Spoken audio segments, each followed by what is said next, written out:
วัสดีครับสวัสดีสมาชิกชาวกีตาร์ไทยทุกท่านนะครับวันนี้เรามีโอกาสพิเศษนะครับได้สัมภาษณ์อย่างใกล้ชิดกับมือกีตาร์ระดับโลกท่านหนึ่งนะครับด้วยความรู้เฟื้อของ Timmons กีตาร์และบริษัทฮ่งเซ็งนะครับตัวแทน Timmons กีตาร์แห่งเดียวในประเทศไทยนะครับเราเพื่อไม่ให้การไม่ให้เสียเวลานะครับเรามาพบกับเขาเลยดีกว่านะครับอดีทิมอนครับ Hello. Hello. Nice to meet you. Thanks, Woody. Thanks for having me. Yeah. This is your first time here in It Thailand? is. I'm quite surprised that it's taken me this long to get to Thailand.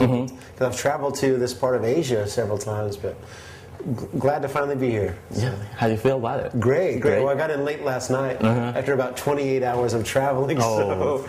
But I feel great. Luckily, no jet lag yet. So we'll see. Hopefully, I won't fall asleep here. There's a lot of guitarists in Thailand.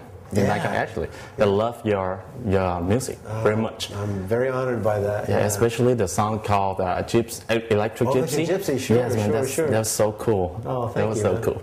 Okay, I feel like in your songs you kind of add like something like jazz to it. Yeah, sometimes. Because you went to school. Well, I did. In Miami? I did. I grew up just playing rock and roll, like a lot of guitar players in America. Just grew up playing in the 70s with, Kiss and Ted Nugent and Rush and stuff like that. But along the way, I started realizing that I wanted to make a career out of playing music. But that in that regard, I should learn more styles. I wanted to learn how to read music. And there was a local jazz teacher named Ron Pritchett where I grew up in Evansville, Indiana. So I started playing when I was 5, self-taught up until about the age of 16. And he was the one that started teaching me how to read very simple melodies, learning notation. But he also started playing music like Barney Kessel and Joe Pass. And Oscar Peterson, great piano player. So he would kind of turn me on to the jazz style. And so over the years, then eventually I did go to the University of Miami and study some jazz guitar there. But so much listening and absorbing that style of music certainly influences the way when I play rock and roll. There can be a lot of elements of more of a swing style.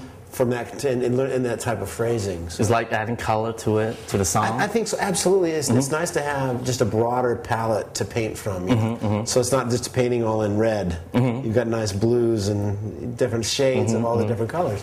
So, and a lot of my favorite players tended to be people that had elements of all those styles. Like Steve Lukather was a great rock player.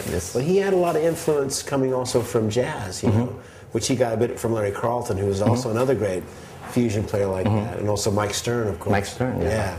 These guys really knew how to play both rock and roll and jazz, and they put it together in a really great way, Yeah, as you said, you've been jamming with lots of great guitarists. I've been very fortunate. Stern, Vai. Joe Satriani or something? Yeah, absolutely. I've been in the G3, actually. So blessed to play with a lot of these guys are like my heroes. Eric Johnson's another guy I've gotten to play with a little bit, and Steve Morse. And so I'm very honored to have ever shared the stage with some of these great guitar players. Any other guitarists you want to jam with? I've never played. Yeah, absolutely. I've met Steve Lukather. We've known each other for a long time, but we've yet to play together. So I'd love that. Pat Metheny or Larry Carlton or Robin Ford. It'd be great, because these guys I really admire quite a bit. So we'll see. And you still practicing? Yes, I'm a beginner. No way. It's true. No, it's really true. I think that, no matter what level that you get to, I think even the further you progress with your art, I think you realize that there's so much farther to go. Because anytime there's so many brilliant players out there. When I see Steve Vai or I see Eric Johnson, my jaw's on the floor and I go, wow. So actually, you and they are in the same level. Well, I don't know about that, but I think I just know that for me personally, I know I'm only scratching the surface as far as what's possible. As not so much technically, because technically so much has been done on the guitar. When you think of guys like Sean Lane, God rest his soul, or Paul Gilbert and Yngwie, some of these guys that do incredible things. There's so much that's been done, but I think that the level of expression through the instrument is very new. I think that to be able to really speak well through the instrument and communicate directly to other people, I think there's a lot of room to grow there, and that's where I want to keep growing, and just try to write better songs. Keep trying to write some good music. Now, is that was called the musician that you mentioned is like all like guitar hero. So you have any definition to it, a guitar hero? A guitar hero? Obviously, anybody that inspires other people to play guitar is a guitar hero. That's a guitar hero. But it doesn't have to be. I mean, Dick Dale was a guitar hero. Noki Edwards from the Ventures. You know, they were the virtuoso rock guys of their day. But yeah, even I don't know, Slash was a guitar hero. You know, technically to some guitar players, he may not be as admired as Joe Satriani or people like that. But Slash is a great guitar player. Ace Frehley the same way. All right. Ace Frehley from Kiss was the guy that I initially learned how to play lead guitar from. And he was kind of the Slash of his day. You know, he wasn't over the top technically, but what he played and how he composed his solos were very memorable. And that's a beautiful thing to have. So he was a great guy for me to learn from. Yeah. So. And we'd like to talk about in your studio. Okay. The song in the album, like most of your album, sounds like very how can I say? It's like you're playing concert in the studio. So it's like a live. Okay. Right? Yeah. Is that correct? No, well, that's the idea largely. I mean, even if you take time and you know. You're just trying to make it sound like one cohesive performance, and especially if you're referencing Resolution, that very much is meant to sound like just one live performance. Even though it started off as being a record where I thought I was going to play rhythm guitars and have all the different overdubs and lots of doubled and tripled keys. But we finally came to the realization that it would sound great if it was just one guitar performance on each track. But it took me a long time to really figure out how I was going to do it technically and keep it interesting. And so it took me a while to really compose my parts and how I thought it would work well. It was a great process. I learned so much by recording that record. So now I'm writing a lot in that style now, where it's just one guitar, bass, and drums. It makes it very difficult and very challenging, but very rewarding when I get it right. You know? Hopefully. Yeah, you look so fresh. How can you like make yourself so fresh? Because you have to travel like all around the world. That's true, but it's been a busy year. Yeah. It's okay though. I mean, I think so much of what you communicate through your music is from your life experience. You know, if all I did was stay home and practice all day, it would sound like that's what I did. You know? But by being able to have the opportunity to travel, and I've been very blessed over the years to be able to do that, and meet lots of people around the world, and meet great musicians everywhere you go. There's great musicians to learn from and to play with and to be inspired by. So it's wonderful to get out and get that experience and let that hopefully flow through you when you're making your own music. You know. Maybe just move to your instrument. Yeah. Can you tell me like a little bit about your guitar? Yes, absolutely. This has been it's been a great year in a lot of reasons. I've had a lot of products that I've been able to help inspire and develop. And the guitar I'm holding is actually a factory model of the new Ibanez AT100 CL, which is basically an identical version of my old guitar. This one was built for me in 1994. That one is the prototype That's one? the original one from 1994 that Ibanez made for me. That's been my main guitar largely, since then. And you use that tomorrow night? I will use that tomorrow night as well as this one as well. And so they released a signature edition of that in 1999, but they only made about 300 guitars. It was a very limited edition.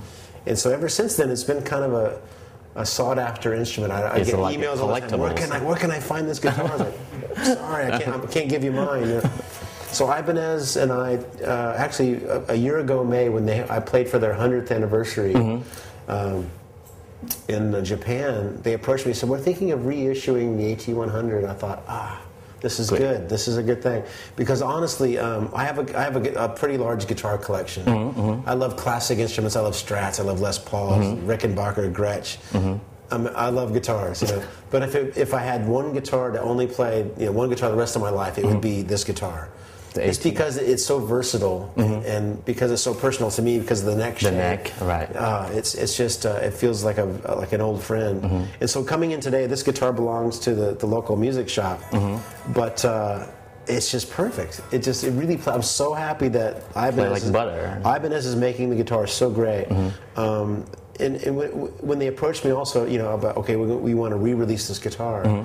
Things get discussed about how maybe we could save, make things a little less expensive if we do this. But we decided at the end of the day that it has to be exactly the guitar that I play. So if people buy this guitar, they know they're getting exactly all the pickups, hardware. There's nothing different on my guitar. Nothing's modified. Just the most of the work is spent with getting the neck shape right. So it's hand shaped at the factory. It's quite a few stages of hand shaping. No finish. It feels like a neck you've already played for 20 years. Finish, right? It's very little finish on there. So it's. And it's a really good weight too. This one's a very good one. Every guitar is different. You can get, 10 consecutive serial number guitars. Each one will feel and sound a little different by nature of the wood, the weight of the wood, and how the neck and the body resonate together. So this guitar belongs to somebody else, but I might try to take it home with me. We'll see. But that's great. That's a wonderful feeling to be able to know that I can go to Thailand and there's my guitar. It's pretty amazing. How about your gear, like amplifier or amplifiers? I've got a great rig. I won't have it with me at the clinic tomorrow night. But Mesa Boogie has made a couple amps that I really love. And my main rig has been an A/B setup lately. A Mesa Boogie Lone Star. Right. I use, which is a 6L6 based amp, and then the Stiletto Deuce Stage 2, which is a EL30, the first Mesa Boogie EL34 based amp they've ever made.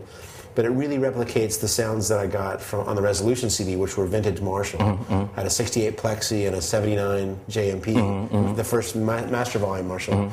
So that amp really replicates those sounds amazingly, and a little bit extra Mesa Boogie, quality in there. So between those two amps, I really get a great variety of tones for my live rig. So how can you get your sound like? How can I say? It's like twang. Twang? Well, I don't know how to call it, but any amp that I plug into, I'll get it close. I prefer the Mesas for my live rig right now. But tomorrow night I'll be playing. It might be a Marshall, it might be a Laney. I'm not sure. But I have certain things that my ear's always going for, and if you spend enough time with the knobs and you can get a good sound. But I'm always trying to go for a warm singing lead tone. The more distortion you add for the lead playing, the more buzzy and harsh the top end can be. So I'm always trying to figure out how to filter that out, have enough gain so things are sustaining and singing, but not being too buzzy and harsh. So that's always what I'm going for. Okay, we got a very limited time, so that's okay. Could you show me like lessons? Maybe like the introduction part of the Electric Gypsy? Sure, that's easy. Okay. And the way that the song is basically based on featuring the third of each chord, meaning if you think of the triad, the root, third, and fifth, most of it's based on the third. And I think about music and hear music a lot based on the third. Anytime I'm soloing or composing, the third is always figures in somehow. But it's in the key of D, so if you... Okay, so it goes up to the third of the chord here. And then to the A. So it's like...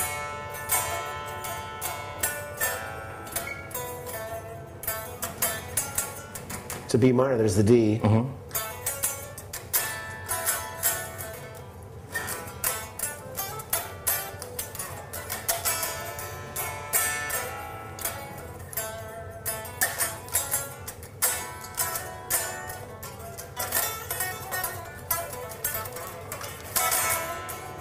So.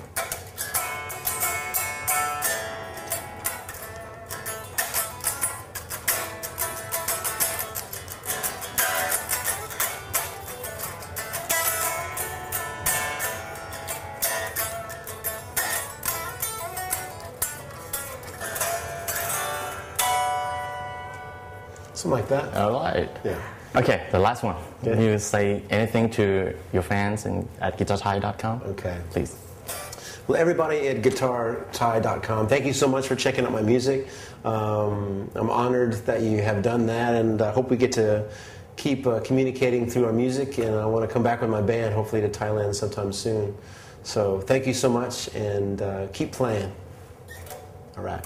Thank you very much, Andy. Thank you. Thanks, Woody. Have a nice show tomorrow. Thank you. I hope Thank so. you. Are you going to come to the gig tomorrow night? Yeah, sure. Great. Okay, see you. Should be fun. โอเค Might ค be รับ playing this guitar.